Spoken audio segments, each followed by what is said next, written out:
ప్రభువుల మా తండ్రి, ప్రభువాని స్తోత్రం చెల్లించుకొనిచున్న ఇప్పటి వరకు మీరు జరిగించిన ఈ ఉపవాసకులు బట్టి మీ పొందనాలు. పాటలోను సాక్ష్యంలోను మేరీ జోన్స్ కలిగి ఉన్న ఆ ఆసక్తి, ఆ పట్టుదల ఈనాటి పారపారికులకు మీరు అనుగ్రహించి మంచి సందులో జ్ఞాపం చేయించిన తెరవబడిన గ్రంథములు తెరవబడిన హృదయం మాకు దయచేయమని అయోగ్యులను మీ శిరోచారణ మరుపరిచి మాకు కావలసిన మీ ఆత్మీయ జ్ఞానంతో నింపి మీ ఆత్మతో మీ అభిషేకంతో నింపమని క్రీస్తునామం ప్రార్థించి వేడుకొని అడుగుచున్నాం తండ్రి, ఆమేన్. మన ప్రభువును ప్రియరక్షకుడైన యేసు క్రీస్తు వారి మహాపరిశుద్ధ ఘనమైన నామంలో ఈ రాత్రి ఆయన సముఖమందు కూడి ఉన్న మీకు నా హృదయపూర్వకమైన వందనాలు తెలియజేసిన మన పరిశుద్ధ గ్రంథం నుండి 37వ దావీదు కీర్తన 1 నుండి 10 వచనాల వరకు మన ఒక్కొక్క వచనాన్ని మనం ధ్యానించుకోబోతున్నాం. బైబిల్ ఉన్న వాళ్ళు తీసి చూడండి, లేని వాళ్ళు ఆలోచించి. 37వ దావీదు కీర్తన 1 నుండి 10 వచనాల వరకు ఒక్కొక్క వచనాన్ని మనము ధ్యానించుకున్నాం. 37వ దావీదు కీర్తన 1 నుండి 10. చెడ్డవారిని చూచి నీవు వ్యసనపడకుము, చెడ్డవారిని చూచి వ్యసనపడకుము, దుష్కార్యములు చేయువారిని చూచి మత్సరపడకుము, దుష్కార్యములు చేయువారిని చూచి మత్సరపడకుము. ఏంటంటే మొదటిది, చెడ్డవారిని చూచి వ్యసనపడకూడదు, దుష్కార్యములు చేయవారిని చూచి మత్సరపడకూడదు. అసలు చెడ్డవారు అంటే ఎవరు? ఎవరండి? మంచి చేయని వారు. మనుషుల దృష్టిలో కనుక మనం ఆలోచిస్తే ఆ వ్యక్తి మంచి చేయనప్పుడు ఆ మనుషుల దృష్టిలో చెడ్డవాడు అని మనమే ముద్రేసేస్తారు. అట్లాంటి వారిని చూచి వ్యసనపడకూడదు అని బైబిల్ మనకు చెప్తుంది. దుష్కార్యములు చేయు వారిని చూచి మత్సరపడకూడదు. బైబిల్లో ఒక మాట ఉంది, ఎక్కడ మత్సరం ఉంటుందో అక్కడ అల్లరియు ప్రతి నీచ కార్యం ఉంటుందని దేవుని వాక్యం సెలవిస్తుంది. ఈ రోజున అనేకులు చెడ్డవారిని చూచి వ్యసన పడుతున్నారు. కానీ వారి విషయానికి వస్తే తమ పొరుగు వారు చెడ్డవారిని చూసి వ్యసన పడుతున్నారు. కానీ వారి అంతరంగ స్థితి తన పొరుగు వారి కంటే అతి హీనంగా ఉంది. తీర్పు తీర్చకుడని మత్తయి సువార్త 7వ అధ్యాయం 1వ వచనంలో మనం చూస్తాం.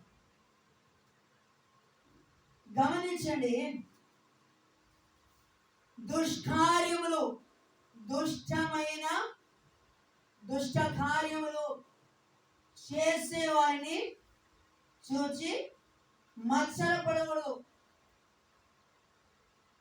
ఇది మత్సరం అంటే గలతీయులకు రాసిన పత్రిక 5వ అధ్యాయము 19వ వచనంలో ఉన్న ఈ శరీర కార్యముల యొక్క జాబితాలో గనక ఒక్కసారి మనల్ని మనం ఒక్కసారి పరీక్షించుకుంటే, నేను 100% చెప్తున్నాను, అందులో ప్రతి ఒక్కటి మన హృదయంలో ఉంటుంది. దేవుని వాక్యపు వెలుగులో మన హృదయాలను ఎప్పుడైతే మనం పరీక్షించుకుంటామో, మన దేవుని ఎదుట ఒప్పుకుంటామో, అది రక్తంతో కడిగివేసి మన హృదయము శుభ్రంగా కడిగేసిన ప్లేట్ లా ఉంటుంది. అవునా? శుభ్రంగా కడిగేసిన ప్లేట్ ఎట్లా ఉంటుంది? చాలా నీట్గా ఉంటుంది. మన ఏదన్నా మన ఆహార పదార్థం కానీ ఏదైనా స్నాక్స్ తిన్నప్పుడు కానీ, స్నాక్స్ తిన్న తర్వాత ఆ ప్లేట్ కానీ ఆ వెజల్ కానీ అట్లా ఉంచితే ఎట్లా ఉంటుంది? చూడటానికి కొంత చండాలంగా ఉంటుంది. ఒక పాత్ర మానవుని యొక్క హృదయానికి సాదృశ్యంగా ఉంది. అందులో ఉన్న మలినం ఈ గలతీయులకు రాసిన పత్రిక 5వ అధ్యాయం 19వ వచనంలో ఉన్నట్లుగానే మన హృదయంలో దేవునికి తప్ప మరి దేనికి ప్రథమ స్థానము ఇవ్వకూడదు. ఇస్తే దేవునికి మనం దూరంగా ఉంటాం, అపవాదికి మనము సమీపంగా ఉంటాం. తర్వాత వచ్చి 37:2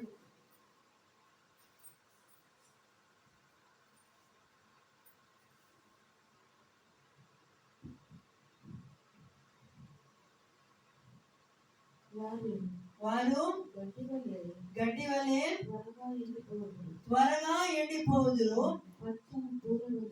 పచ్చని కూర వలె వాడిపోదురు. చూసారా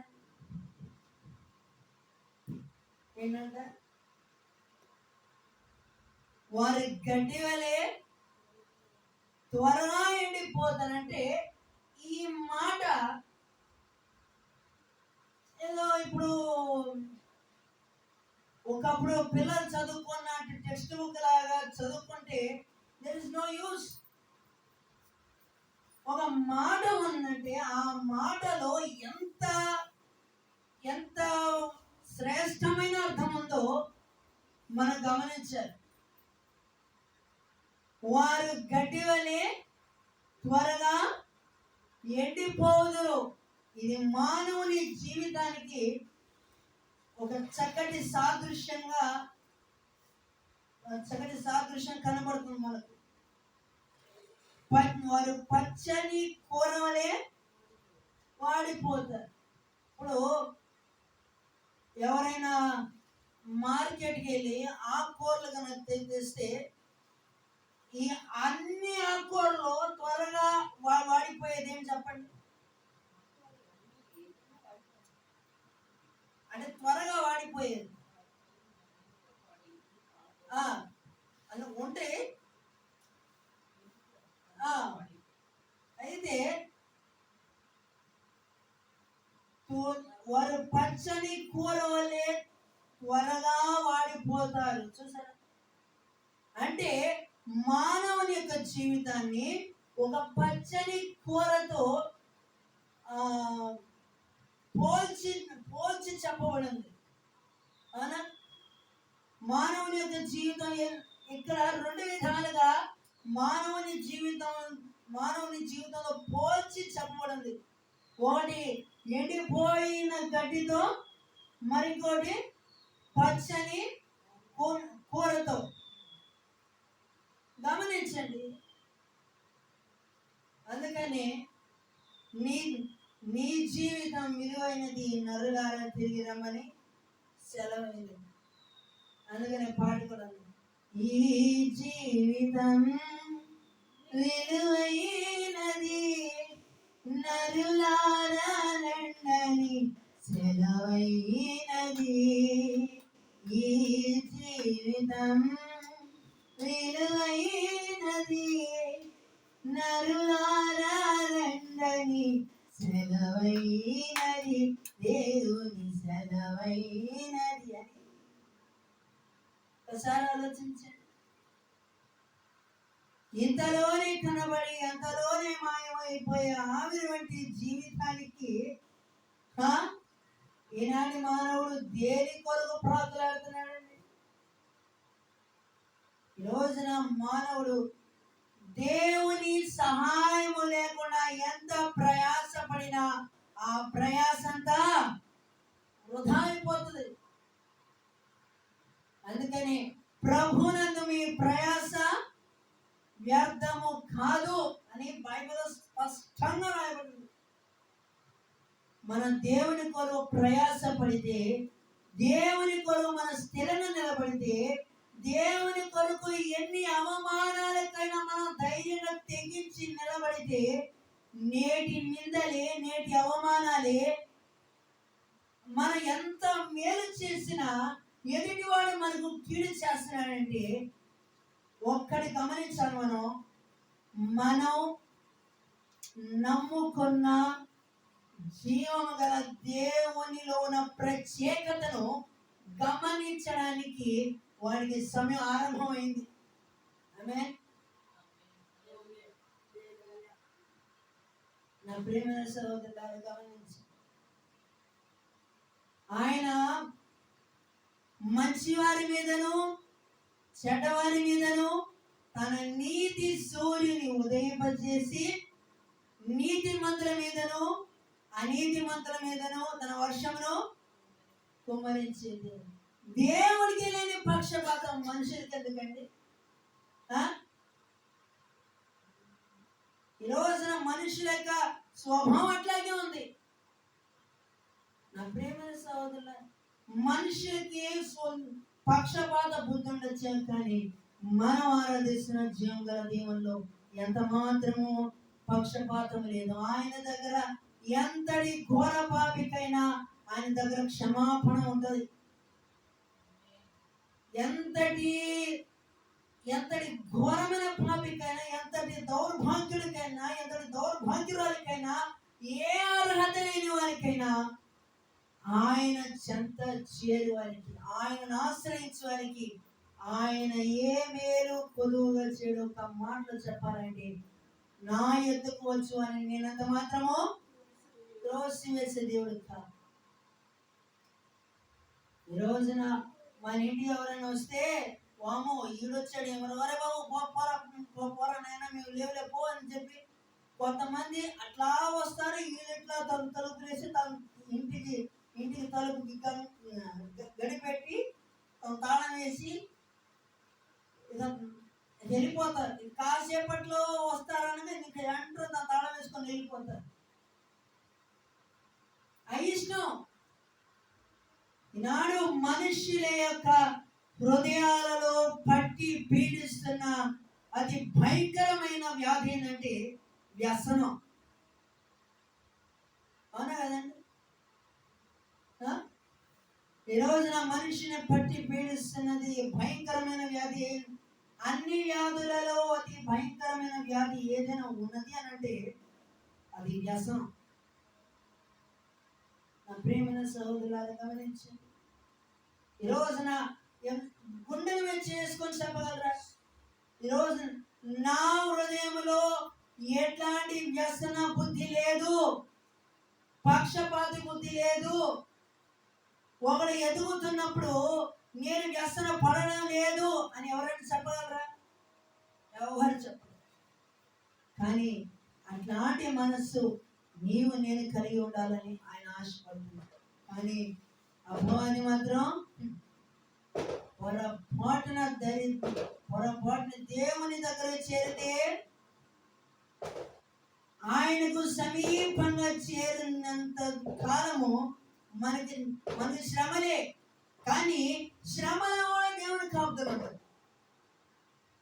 శ్రమలో కూడా మనకు ఆనందాన్ని ఇచ్చే దేవుడు. శ్రమలో కూడా ఆయనతో నిలిచి ఉండే భాగ్యాన్ని దేవుడు మనకు అనుగ్రహించగల సమర్థుడు. నా ప్రియమైన సహోదరులారా, గమనించండి. 77వ దావీదు కీర్తన కనుక చూస్తే, శ్రమల యందు నాకు మేలాయను అని కీర్తనకారుడైన దావీదు మహారాజు గారు చెప్తారు. అవునా? గమనించండి, అసలు నా జీవితంలో ఈ శ్రమలు ఎందుకు వచ్చినాయి, ఈ నిందలు ఎందుకు వచ్చినాయి, ఈ అవమానాలు ఎందుకు వచ్చినాయి, నేను పలానా వారికి ఇంత మేలు చేశాను కదా, చివరికి వారు నాకు ఇంత బద్ధశత్రువుగా ఎందుకు కొంటున్నారు అని దిగులు పడుతున్నారా? ఏం దిగులు పడదు. మీరు పోగొట్టుకున్న దానికంటే ఇహమందు పరమందు నూరంతల ప్రతిఫలం. ఆమేన్. నూరంతల ప్రతిఫలము, నూరంతల ప్రతిఫలము దేవుడు మీకు అనుగ్రహించగల సమర్థుడు. ఆ సమయం అతి త్వరలోనే ఉంది. నా ప్రియమైన సహోదరుల, మీరు కోల్పోయిన దాని గురించి బాధపడుతున్నారు. ఆ బాధను మీ హృదయంలో నుండి తొలగించి పరిపూర్ణ నోటి నిండా నవ్వుతో నింపి, ఎక్కడ ఏ స్థలంలో ఎవరిని ఏది కోల్పోయారో దానికి నూరంతలుగా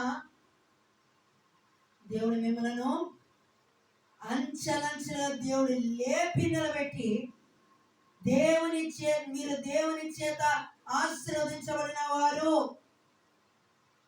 అని అనేకులు చూస్తుండగా మీ గురించి సాక్ష్యం ఇచ్చే రోజులు ప్రారంభమవుతాయి.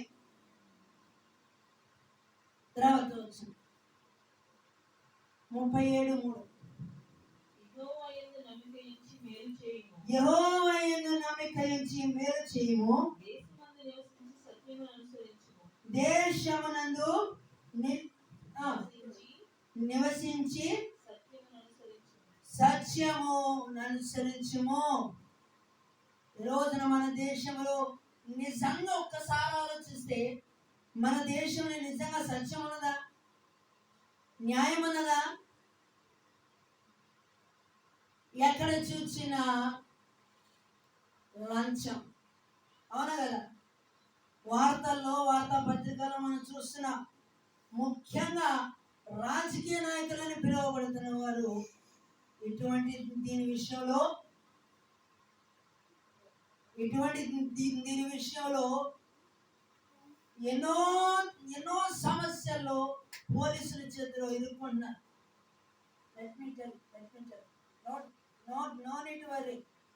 వాక్యం ఉన్నట్లు చెప్పాలి. అది ఒక సేవకుని బాధ్యత. భయపడతాను.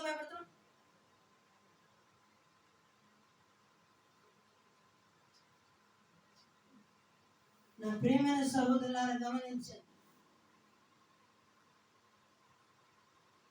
అందుకనే ఈ లోకంలో ఏది ఉన్నా ఆయన రాజ్యంలో కన్నీరు ఉండదు, లేమి ఉండదు, కన్నీరు ఉండదు, ఆకలి దప్పులు ఉండదు, వేదన, దిగులు, చింత ఇవేమి ఉండవు. ఆయన రాజ్యంలో నిత్యము ఆనందమే.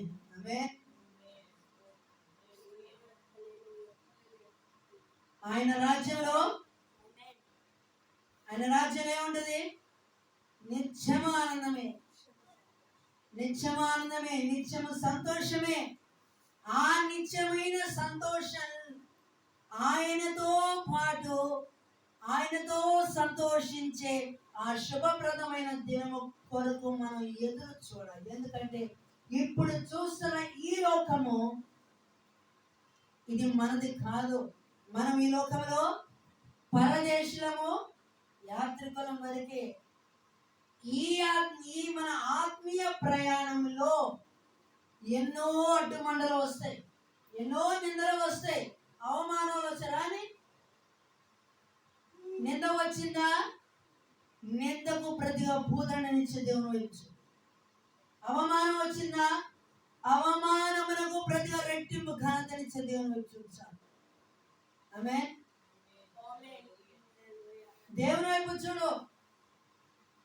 ఎక్కడ ఉన్నా, నువ్వు స్కూల్లో ఉన్నా, ఇంట్లో ఉన్నా, ఎక్కడ ఉన్నా, ఏ స్థలములో ఉన్నా దేవుని మాట నీ గుండెల్లో ఉన్నప్పుడు పాపాన్ని అసహించుకుంటావు, పరిశుద్ధతను నీ హృదయంలో భద్రపరుచుకుంటావు. ముఖ్యంగా యవన ప్రాయంలో ఉన్న వారికి నేను చెప్పాలనుకున్న మాట ఏంటంటే, దేవునికి సమీపంగా ఉండండి. మీ హృదయాలలో దేవుని మాటతో మీ హృదయంలో నింపుకోండి. బైబిల్లో ఎస్తేరు, ముఖ్యంగా యవన ప్రాయంలో తన తన కన్యత్వాన్ని జాగ్రత్తగా కాపాడుకుంది. నా ప్రేమన సోదరులారా గమనించు, ఈ రోజున తమ కన్యత్వాన్ని కాపాడుకునే యవనస్తులను ఈనాటి తరంలో దేవుడు వారిని లేపునుగాక.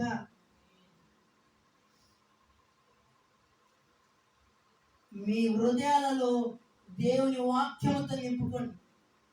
లోకంలో ఉన్నవేవి కాదు, లోకంలో ఉన్నవి అవి తాత్కాలికమైనవి, కానీ అవి దేవుని రాజ్యములకు చేర్చవు. నా ప్రేమైన సహోదరులారా గమనించు, రోజున ఎంతమంది యవనస్తులు తమ శరీరం అనే ఆలయాన్ని పాడు చేసుకొని తమ బ్రతుకును కన్నీటి పాలు చేసుకుంటున్నారో నేటి సమాజంలో మనం చూస్తాం. అటు వారికి దేవుడు గ్రహింపును కలుగజేయునుగాక. యెహోవాను బట్టి సంతోషించుము, ఆయన నీ హృదయ వాంఛలను తీర్చును. నీ మార్గమును యెహోవాకు అప్పగింపుము, నీవు ఆయన నమ్ముకొనుము, ఆయన నీ కార్యము నెరవేర్చును. చూసారండి, యెహోవాను బట్టి సంతోషించుము. ఫిలిప్పీయులకు రాసిన పత్రిక 4వ అధ్యాయం 4వ వచనం. ఫిలిప్పీయులకు రాసిన పత్రిక 4వ అధ్యాయము 4వ వచనం. ఎల్లప్పుడూ ప్రభువునందు ఆనందించుడి, మరలా చెప్పుదును ఆనందించుడి. మీ సహనము సకల జనులకు తెలియబడనీయుడి. చాలా మనం ఎవరి యందు ఆనందించాలి? దేవుని యందు ఆనందించాలి, దేవుని యందు సంతోషించాలి. ఒక విషయం చెప్పమంటారా? ఎవరికి లేని ఇంత గొప్ప భాగ్యము ఆయన సన్నిధిలో కూర్చొని ఈ రోజు మనం ఆరాధించుకోగలుగుతున్నామంటే ఇది దేవుడు మనకిచ్చిన ఒక ఆత్మీయ స్వాస్థ్యం. రాబో మీ మనవలకు మనవరాలకు మీరు ఇవ్వాల్సిన ముఖ్యమైనది ఇదే. ఈ లోకంలో ఉన్న ఆస్తులకు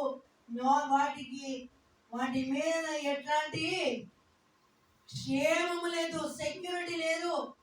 కానీ ఆత్మీయ స్వాస్థ్యం ఈ ప్రార్థనా పూర్వకంగా మీ మనవరాలకి ఇచ్చి చూడండి. వారి ఎక్కడ నిలుచున్నా, వారి ఉన్న ప్రదేశంలో, వారి ఉన్న లొకాలిటీలో దేవుని మహిమను వారు కనపరచగలుగుతారు. ఆమేన్. నా ప్రియమైన సహోదరులారా గమనించి, మీ కుమారులకు కుమార్తెలకు ఆత్మీయ స్వాస్థ్యాన్ని ఇవ్వండి. ప్రార్థన పూర్వకంగా వారి ఆత్మీయ స్వాస్థ్యం ఒక్కసారి ఇచ్చి చూడండి. ఒకసారి సామెతలు 22వ అధ్యాయము 6వ వచనం. సామెతలు 22వ అధ్యాయము 6వ వచనం.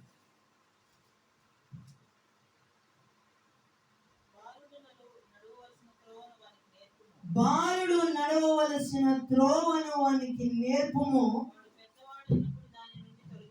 వాడు పెద్దవాడైనప్పుడు దాని నుండి తొలగిపోడు. బాలిక నడవవలసిన త్రోవను వానికి నేర్పుము, ఆమె పెద్దదైనప్పుడు దాని నుండి తొలగిపోదు. అది బాలుడైనా బాలికైనా ఎవరికైనా దేవుని వాక్యము సెలవిచ్చేది ఒకటే. చిన్న ప్రాయంలో ఉన్నప్పుడే దైవ భయాన్ని నేర్పిస్తే వారు దైవ భయములో పెరిగిన ఆ వాతావరణంగా మరి వారికి కల్పిస్తే తప్పకుండా వారు ఉంటున్న స్థలంలో గొప్ప మిషనరీలుగా, గొప్ప సువార్థికులుగా, ఆయన సువార్తను ప్రకటించు క్రీస్తు రాయబారులుగా ఉంటారు. ఇందులో ఎటువంటి సందేహం లేదు. ఎందుకంటే ఉదాహరణకు బైబిల్లో హన్నా తనకు పుట్టిన బిడ్డను దేవుని మందిరంలో ఉంచింది. ఉన్నది దేవుని మందిరంలోనే, కానీ అతని పేరు 4 దిశలుగా వ్యాపించింది. కారణం ఏమిటి? ఆ తల్లి యొక్క పెంపకం, ఆ తల్లి నేర్పించిన ఆ దైవ భయము, ఆ దేవుని మాట ఆ బాల్యములో ఉన్నప్పుడే ఆ దేవుని మాటలు హృదయంలో నింపింది. ఆ నింపిన దేవుని యొక్క మాట ఆ దేశానికి గొప్ప ప్రవక్తగా దేవుడు ఎంచుకున్నాడు, ఏర్పరచుకున్నాడు. ఆమేన్. నా ప్రేమైన సహోదరులారా, గమనించు, ఈనాటి తరములో దైవ భయముతో నింపబడిన యవనస్తులు, యవనురాలు, బాలికలు దైవ భయముతో దేవుని యొక్క మాట వారి హృదయంలో నింపగలిగే తల్లిదండ్రులను ఈనాటి తరంలో వారికి దేవుడు ఆలోచన అనుగ్రహించునుగాక. నా ప్రేమైన సహోదరులారా, గమనించు, ఈ లోకంలో ఉన్న వ్యర్థత్వాన్ని అనవసరంగా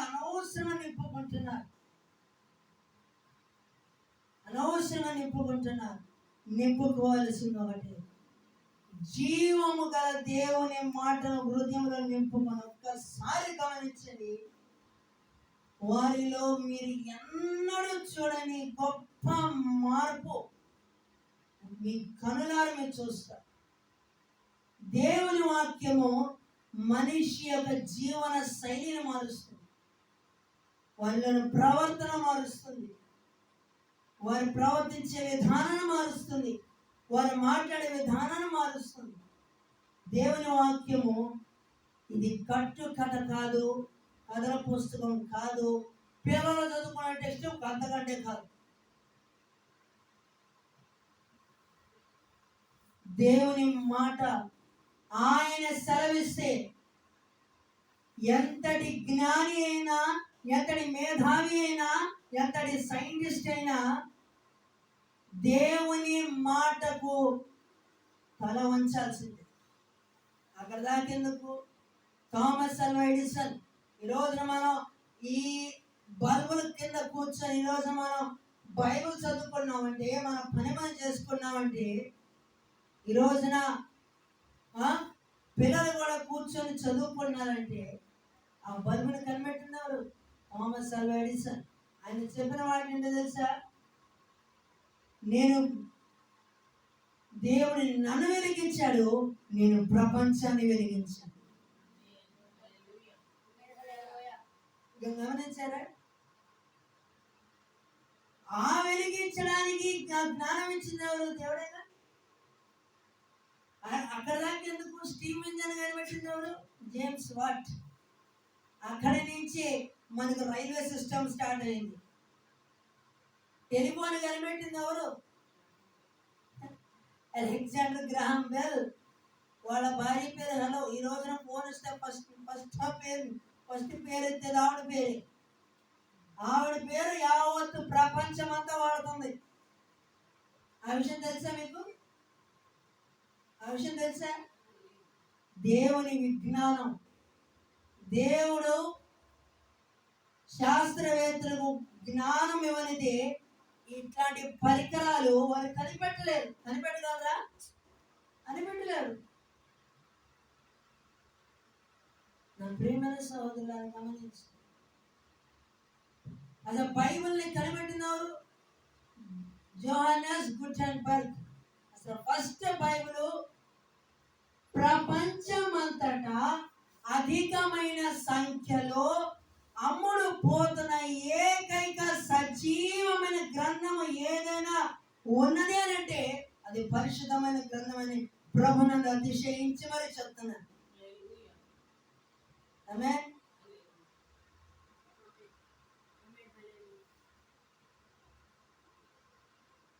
బైబిల్ అధిక సంఖ్యలో అమ్ముడు పోతేనే అది గిన్నిస్ వరల్డ్ బుక్ రికార్డ్ ఎక్కినది. ఆ బైబిల్ తయారు చేయడానికి ఎంత ప్రయాస, ఎన్ని క్లిష్టమైన పరిస్థితుల గుండా వాళ్ళు ఎదుర్కొని ఈ రోజున మన చేతిలో ఇంత చక్కటి దేవుని వాక్యం, ఇంత చక్కటి బైబిల్ మన చేతికి వచ్చిందంటే నిజంగా బైబిల్ తయారు చేసిన ఈ రోజు కనుకుంటే వారి గురించి నిజంగా వారి ద్వారానే నిజంగా వారి కనుక ఈనాటి తరంలో కనుక్కుంటే నిజంగా ఒక ఇంటర్వ్యూ చేయొచ్చు వాళ్ళు. అసలు మీరు ఎట్లా చేశారు, ఎట్లాంటి పరిస్థితులు కూడా మీరు వెళ్తూ ఈ బైబిల్ మీరు తయారు చేశారు. మీరు గమనించారా? ఒక గుహలో యెషయా గ్రంథాన్ని కనుగొన్నారు. యెషయా కుమరాన్ గుహల్లో ఈ శాస్త్రవేత్తలు వీళ్ళు వెతుక్కుంటూ తవ్వకాలు తవ్వుతూ ఉంటే అక్కడ ఆ గుహలోకి వెళితే ఆ యెషయా గ్రంథాన్ని వారు కనుగొన్నారు. Bible is the scientific proved. Bible అనేది సైంటిఫికల్ గా, హిస్టారికల్ గా ప్రూవ్ చేయబడింది. అట్లా అని చాలా మంది తప్పులు కూడా చూపిస్తారు. వాళ్ళు చేసిన తప్పులకి దానికి తగిన పనిష్మెంట్ అనేది కూడా ఉంది. పాపమునకు జీతము మరణము, పాపమునకు జీతము మరణము అనగా దేవుని కృపావరము మన ప్రభు అయిన యేసుక్రీస్తునందు నిత్య జీవం. ఆ మరణము నుండి నిన్ను నన్ను మనలను తప్పించడానికి ఆయన పరలోక వైభవాన్ని విడిచి ఈ లోకంలో నరావతారి అని దిగి వచ్చి యావత్ ప్రపంచంలో ఉన్న ప్రతి ఒక్కరి కొరకు ఆయన తన శిలువ రక్తాన్ని చిందించి మానవుని యొక్క పాపము బంధకాల నుండి విడిపించి మనల్ని స్వతంత్రంగా చేశారు. నీ మార్గమును యెహోవాకు అప్పగింపుము, నీవు ఆయనను నమ్ముకొనుము, ఆయన నీ కార్యము నెరవేర్చును. ఆయన వెలుగు వలె నీ నీతిని, మధ్యాహ్నము వలె నీ నిర్దోషత్వమును వెల్లడిపరచును. చూసారా?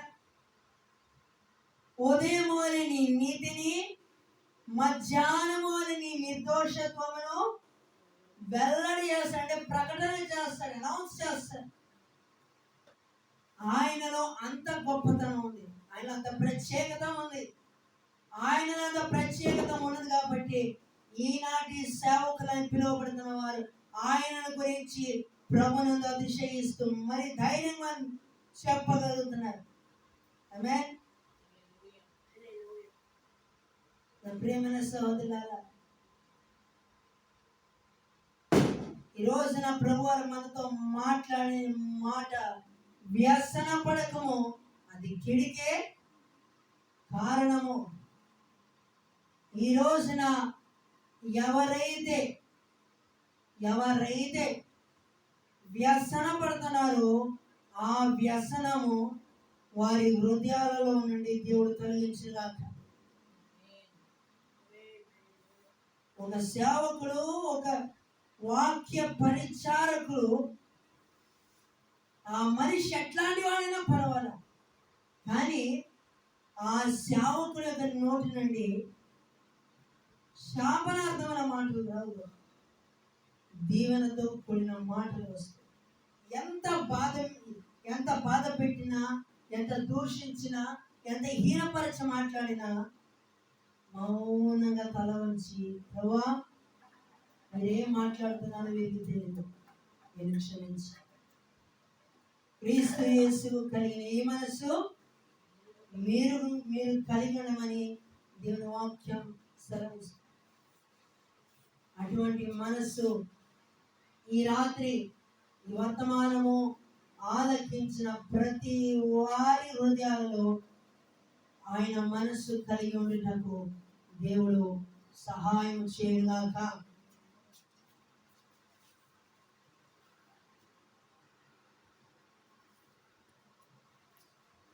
ఈ కొద్ది మాటలు దేవుడు మనందరి వెనుకడిలో దీవించుగాక. ఆమేన్. ప్రేమగల మా తండ్రి, ప్రభువాని స్తోత్రం చెల్లించుకొంచున్నాం. ఈ రాత్రి విన్న వర్తమానము మా హృదయాలను ముద్రించుము. యెహోవా యందు సంతోషించుము, ఆయన నీ హృదయ వాంఛలు తీర్చునన్నమాట. ఈ దినాన్న మీరు నెరవేర్చినందుకు మీకు వందనాలు, స్తుతులు, స్తోత్రాలు ప్రభువా. ఈ లోకంలో ఏది ఉన్నా లేకున్నా మిమ్మల్ని బట్టి సంతోషించి, మిమ్మల్ని బట్టి ఆనందించే ఆ అనుభవాలకి మమ్మల్ని నడిపించమని అయోగ్యనని విసురుచారును